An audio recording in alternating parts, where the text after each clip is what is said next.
Judges chapters 8 and 9 today, and from here it goes completely bonkers, to the extent that either the author is barking mad and just writing a bunch of weird stuff, or it must be true, because why would you make this stuff up? Very odd. It picks up anyway immediately after the events of the previous video, where the 300 Israelites have surrounded the Midianites and said boo, and they've all run away and they've lopped the heads off two of the leaders. They're now chasing them down to the Jordan, and they come to these people of a town called Succoth. It's a terrible name, isn't it? And Gideon asks for some bread for his soldiers. The guy in Succoth says some big long waffly stuff we're not particularly interested in, but basically translates as sod off, you can't have any. Gideon doesn't like this at all and says when he's done with killing the kings of the Midianites, apparently there's two of those, he's going to come back and he's going to do something with thorns and briars. It sounds like whipping the officials of the place in Succoth. A little bit further on the line, the same request is put to the people of Peniel, P-N-I-E-L, something like that. And they also tell him to sod off. So he says he's going to come back once he's killed the kings there, and he's going to, what was he going to do? He's going to knock down their big tower, or something along those lines. It then mentions that the Midianites have 15,000 soldiers. So it's 15,000 of them, 300 of Gideon's Israelites. But it also mentions that 120,000 Midianite soldiers have already fallen. So, 300 Israelites, 120,000 Midianites already dead, seemingly implying that each Israelite under Gideon has killed 400 Midianites each. I have double checked, this is before airstrikes were invented, so I'm not quite sure that this is a particularly convincing part of the story. It would certainly seem at least to have been exaggerated, perhaps. They managed to capture the Midianite kings anyway, who've got very weird names. I don't think I actually need to bother trying to pronounce them, so I'm not going to.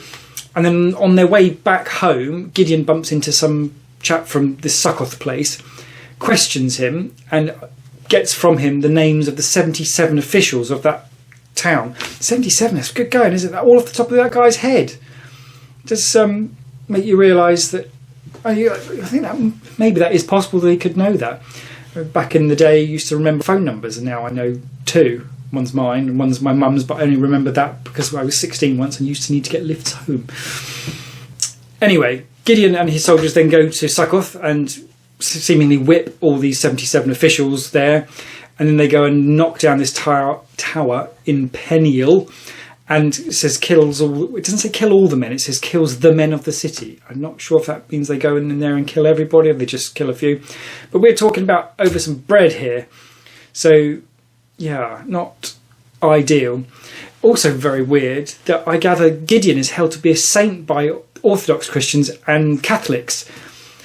It does suggest I am missing something here. That this guy doesn't sound like a saint. He sounds like, well, a punk. Really, doesn't he? It's yes, granted, he's helped the Israelites get out of their captivity and all the rest of it, but yeah, basically someone's just said no, you can't have any bread, and he's gone and whipped them, then killed a load of people. It's just not keen.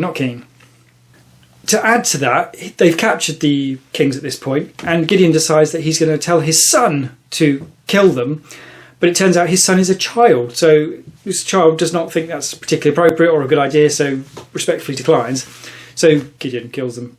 It's not said whether this is done in front of his children or anything, but yeah, this guy is a saint apparently. The Israelites all seem very pleased anyway, and Gideon asks them all for one earring from their collection or something, which manages to cobble together about 20 kilos of gold, which he then turns into a golden apron, puts up in his hometown, and becomes worshipped by the Israelites. It also mentions that this is a snare for Gideon. Very confusing.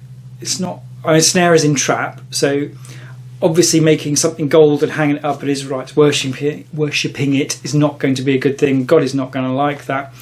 Would seem to link with the idea of it being a snare/trap. But I don't know, it just randomly throws this in there, and then we move on, and it talks about there being 40 years of peace. The 40 years of peace, as the pattern has established, ends when Gideon dies, at a good old age apparently, and then immediately the Israelites go back to following this fake god Baal. At this point, the Bible randomly starts calling Gideon Jerub-Baal, as in he was given this name after he smashed up Baal's altar in the previous video. So he's now called Jerub-Baal. The Bible randomly starts calling him that and interchanges them between Gideon and Jerub-Baal. And it talks about he has 70 sons, by many wives, saint, one of which is via his concubine, a slave, saint, and is a chap called Abimelek. It's a very confusing part of the story, this. I had to read this several times to figure out what on earth was going on, so I hope this is simplifying slightly for the video. Abimelek, anyway, turns out to be a total punk, murders all of his 70 brothers, except that I think there were 70 sons, so surely that's 69. And then also there's some great big speech from someone called Jetham, who is a brother of Abimelek, so surely it's 68. Bit confusing. Jetham doing some really weird speech about vines talking to branches, talking to thorns, but it seems to be a big old long waffly metaphor for basically calling the people of Shechem muppets for having elected Abimelek as their king. But there's also mention that Abimelek was also ruling Israel for 3 years. Not clear if this is after they've gone back to doing the Baal sinning thing, but I get the impression that's the case. God, anyway, understandably not happy with this and decides he's going to cause trouble. It says, stirring up the Shechemites. There's all a big hoo-ha between Shechemites and Abimelek. Not clear how this fits in the grander scale of the Israelites. This is partly what I mean when I'm saying that the writer's just gone a bit mad here. Possible also I'm not paying enough attention, but we're going to assume that the writing has also gone particularly challenging. And it all comes to a nice neat end when a lady drops a rock on Abimelek's head, seemingly in some sort of mortal wounding kind of way.